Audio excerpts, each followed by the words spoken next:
Jina, VIP mo, Wamucha mo pay, so I'm the one by a quam young. Eti aba pavement ni so tu ene ene o mafo bi ba bedi nkomaya ka wa dwedwumadie de ya dwen ho ana ya pensem mo won pensem mo dwumadie no ne aba abonten na ya ne Ghana fo abedi nkomo no sa bra me ni aba ma wa ha me ne no eni nkomo do me mo akwa baba Adom TV so eje wo so peja mu kakra na ice wire door ana pa ne ma nkoya na oh bibia boko bibia ko wo wakura tu ma wa mama yetiatia kura wo ani so na circle wo ya dia wa ha me a trade and we are self-employed. One can say we do what on day. Me ton mo me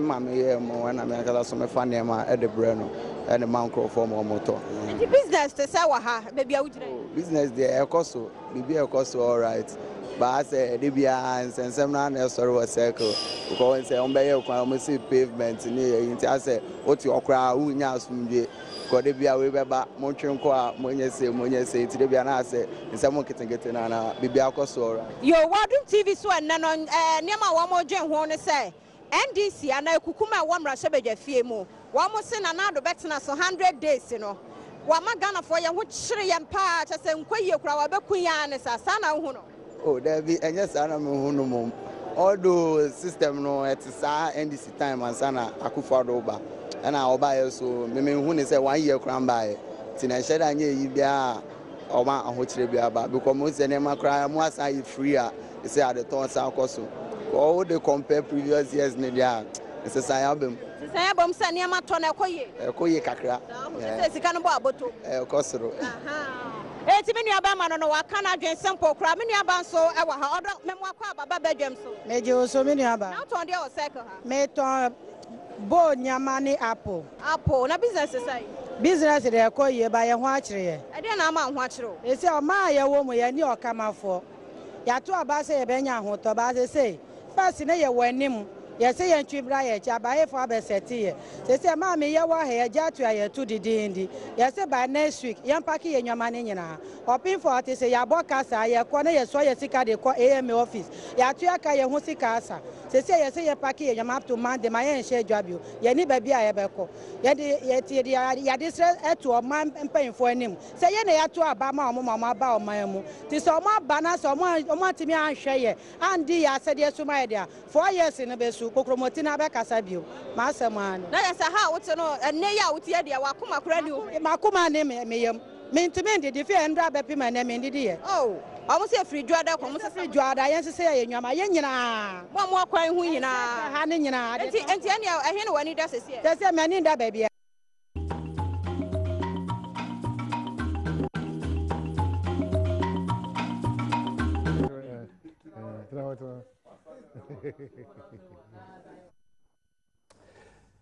Yasa aba ya wahanum say MC ya homa no twitwi kaka ba bia fie gina ne nkoma obbo no kama na Ghana for do na so kire wona dwen na twitwi kaka nti mo fa nche say sa etisima ye be sa edema kokawa dwen ebre na ye da so ewo no ye twa afia no ne enso ye kan adwen va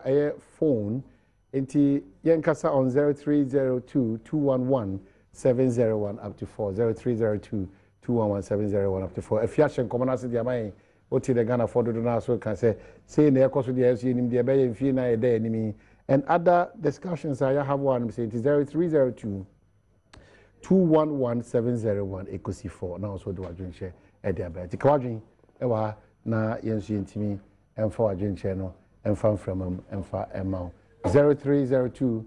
211 701 up to 4 me train no na a lot of your messages abaya mentimi anjibra anken kind no menken kind do na ewa hanso emfa emma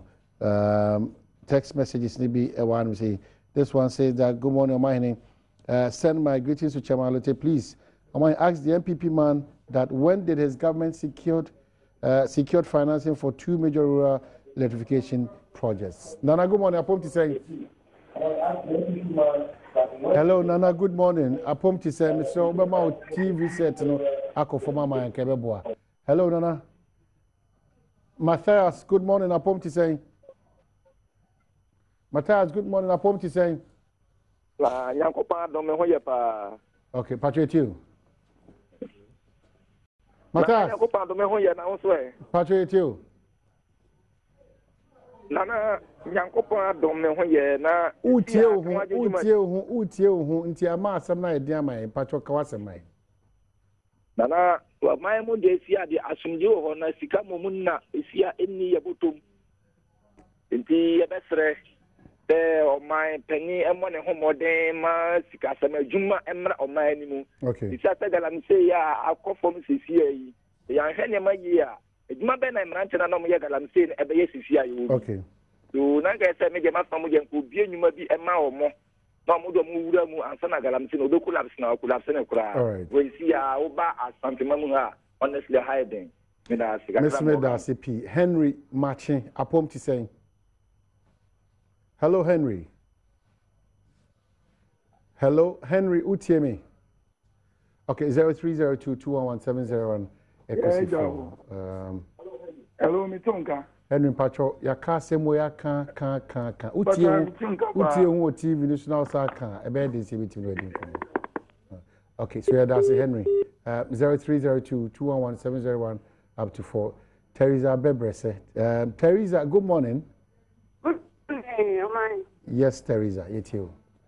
me Pacho anope de masem nyina ne say ya da masene mu nyuma fa mu di mo Omai Ghana na ne me pesa me tre ma din kaka ne say o man penyu ya hanie ma odi agu akwan mu a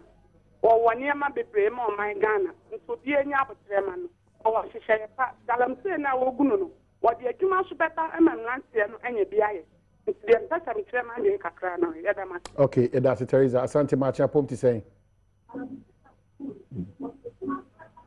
asante su tie ne ho ye bokoko sa so asante tie no okay that's asante 0302211701 up to 4 0302211701 ekosi 4 na woni akasa as we Alhaji assalamu alaikum wa alaikum salam wa rahmatullah omanhine okay Alhaji una ucha to patro etio okere ampanyankopon enhira mo na adwuma pa mudi magana man ami amse ma gina ambese me kiren se tide na amanfo ka no omanpanyin o baba no waso obama amanfo anya adwuma ye sabi mpredia so adwuma yem se ga na tede de esai oman eye bibia nanso esa wonye bebi mo omo adwuma mo be ne kakrakra asan se begu galam se na yagu ye suro amro obese ne sa we se nipa we ni nyina nipa opepi ne yetu oma se se yenya adwuma bi mfa ma mo se se na omo be fie a sabi akwa efe kuranta twe no ube nim anye ye ube ti so anye ye oye ya omo so omo be sai ye yi omo so omo no be de tutura semni krono we misra aban so onpe so obama omo adwuma ye de a onpe adwuma bi mo omo asana se be gu galamse ye gu galamse se ye adwuma kakra ho mponi na krono ni sa de wo koy ne se be pomo mo ye nya adwuma ye okay ye sra na ye da CP Alhaji Kujo Machi apom ti saying hello Kujo Machi apom ti saying bako yetie Kujo hello yetie Kujo Pacho garanti no ana ye o o tapo ko hono le nana so be ja garanti no a djuma be ye nti opedjuma mai aka no o manager ja djuma no e ja garanti no kwa e be tini ajai se je ni djuma nti so je sa djuma no okay Kujo ya da say o say Machi hello good morning apom ti say o say radio Adom me ho ye ko yetie o mai galamsi na abani gunu na eye se wonko galamsi site a unhu de ekoso galamsi eje so haya yenye galamsi ho ensu eda enita hotel awe iti galamsi de ye papa o do bia anti ase ma nanado na eden a obeye adwuma mu bia obebi adwuma mu bia nya bia ye ne nya anti ase na galamsi ne yensa aso ne de ye se ne pa yen hwe se fia mankwata makro ebetim ne yedin komo kawadwen be bia owo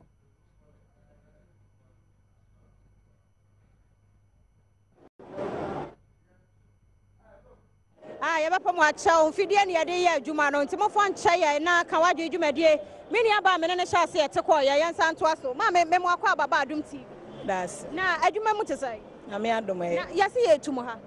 ai sa na yɛate ne si yɛtu yɛn ha ba yɛn deɛ baabi ɛwɔ no yɛ men market ne koraa yɛwɔ VIP akyi ɛhɔ ne yɛtɔn adeɛ ɛyɛ train kwan ho baabi yɛ main market ne kora yɛ de yɛ main market ne kora ɛne yɛ nti pavement nso so yɛwɔ akyire kora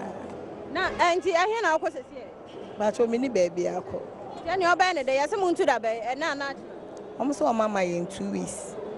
yɛn tu saa na ɔmo 2 weeks na ɔkɔ mini baabi akɔ ɛyɛ asɛm nti sɛ dɛ na woyɛ medemade sɛ de ɛɛto na n'anim sɛ yɛ panekyɛw yɛn de baabi ɛwɔ ne de yɛni market a yɛate asi market anim yɛ main market ho koraa yɛwɔ VIP akyi a yɛ station ne nkyɛn kakra bi na yɛabɔ yɛ bodwa bi a yɛte so nti yɛde ade sade ɛɛto na n'anim sɛ yɛ panekyɛw na daroma ọba ha yɛ so ni mu ne ebɔgye ne so ɔka kyerɛ sɛ ɔbɛma yɛ ho atɔ ampa nyame adom ɔba yɛ ho atɔ yɛ ni asɔ ne ɛwɔ yɛ na emu yɛ ade srɛdeɛ ne sɛ yɛ panakyɛw wo hu yɛ mɔbɔ na yɛ ne yɛwɔ VIP akyire ha ne de yɛ ni market hɔ ne yɛate asi kwan ho yɛ nye bi yɛ de yɛtena ha so many years a yɛ ni market hɔ a market ne ko ɔmo start ya yɛ nyina ne yɛ te ha yɛ nya bi efisɛ yɛn baabi yɛtena yɛ nim sɛ yɛtena ha na ha nwura wa ha kusu na yɛtena ha kyɛ enti sesia no MPP 100 days na na do ba ye niema koye oh nyame adom niema koye mani so de na na do ba ye oye niema de dana kwem pepepe ye ni aso galamse fo se aban se wo mo magyae no won twemene no nkona nim kakra no mo ya adwen ni o mo ya adwen na niema sere ne se yensa ase ne yensuo sei nti nana mo ta mo no omo nyai no credit e ba akopɛ ɛsɛ yɛn fuo ne yɛn sas ne yɛn nɔbaeɛ ti nana mo time na ɔmo ntwa so maye yɛda se kawadwen dwumadie no aha me nua bɛ ma me mo akɔ ababa badwam so meje osumuni kawadwen minority kyerɛ mu a MPP 100 days no ahokyerɛ nko a sa na hu no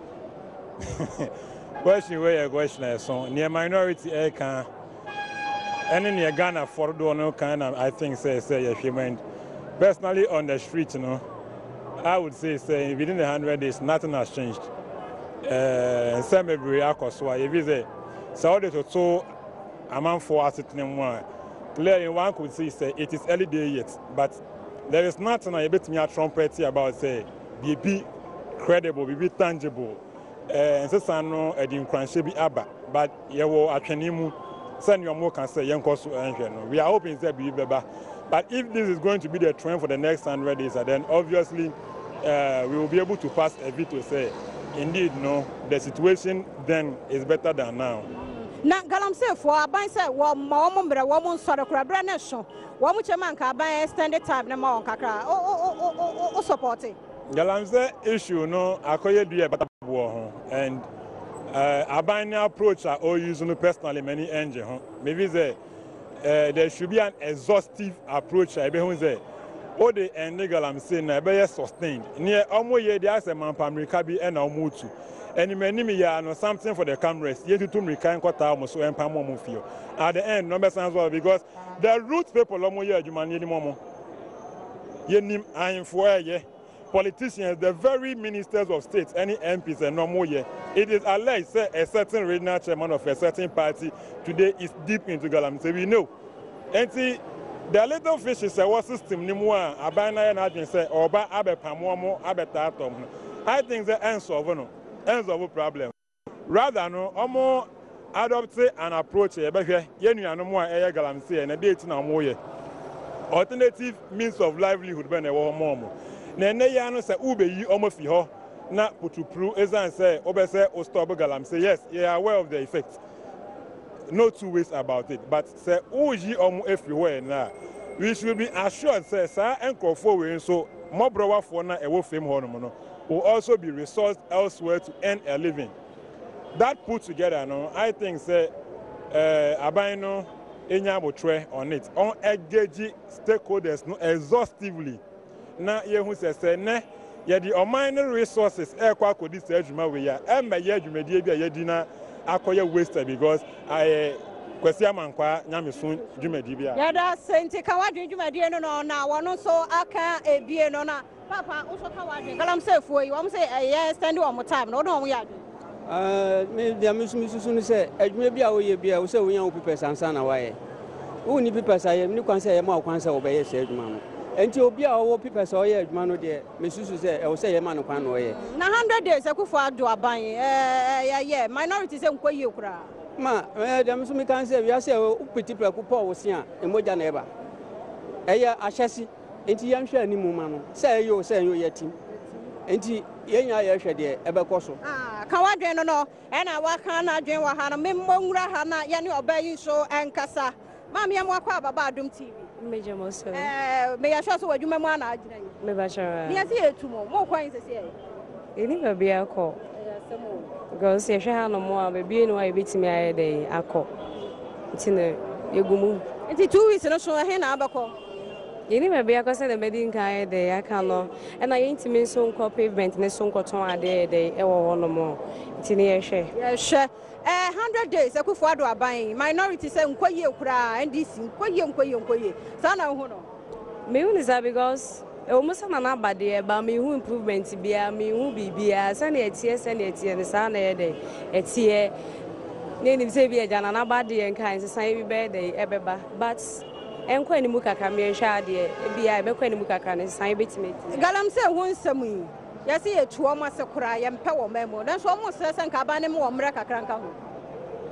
ene dem na ya adwen ma o mo mre bi because o mo se o man no amanfo ebre o ma ye won kra se ye ma me mu ne enwa mo won kra se no mo bre nsi o mo be no mo mpokra den nti no na mo mre bi ontu o mase kra ya da se papa kan adwen se ba na galam se ne dia me pray major ru kese ewo me free kura ye friend on toblo so ofin a da ho no o ma se nsuo ni nyina nti me akasa me guso a me tumi de ho anamo nti se ba na galamse a wontimi enka se ma ye nye galamse nemum sa de ho no mo ne se mla anye de enna ho a eno na enye de enye nti sa ban ne behwe na wa ma emla ye de aba ho se wo betu awie na wakata ansase no so sane akuafo betumi de aye de e de aye adwuma yensi obi ahụ kwan amanfo free ye gold aye de ache na yensi nsuo ni mu nye de entu gold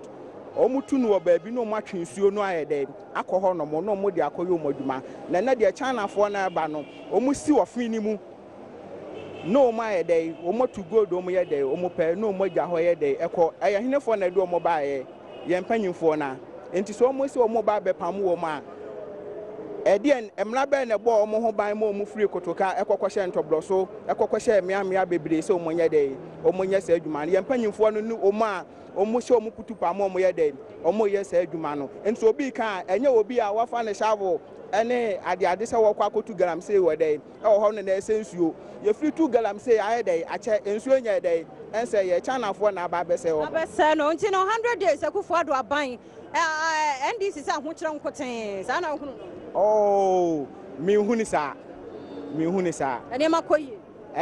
mentimi nka se ne ma ye dey ekoyi na na kra ubusa ne se ne makoyi a wentimi nka se ye dey ekoyi na emom ye huni se waba foforo ye ma ne mre no hyehyɛ na ye nya ye de mpai bota eche ne adwumaden ne tutu ehofo abibia be ye da se papa panti kan wadwe adwumadie no ne aha na brama kwan na ye de ne nyina sie University of Education winning back campus admission no course distance admission no enti odwuma ye ne osua ni opesa oto angoma sua so abra wo ye adwuma abra wo ye business a call on 0207381668 0207381668 nane one more enkasa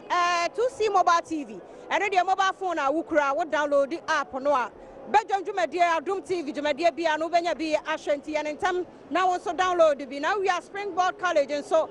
school ba popo wo my Ghana mo for any child of 0249 101012 0249 101012 and na kawa Jumadi na hana brama kwan ne de asie medi afia mankwa tamaklo Nana yao and afe kase and Christopher wona boy ye di mba ye etwa camera ye bibia entimu so mo studios ya da munyina se ma monishe anything. Stand by for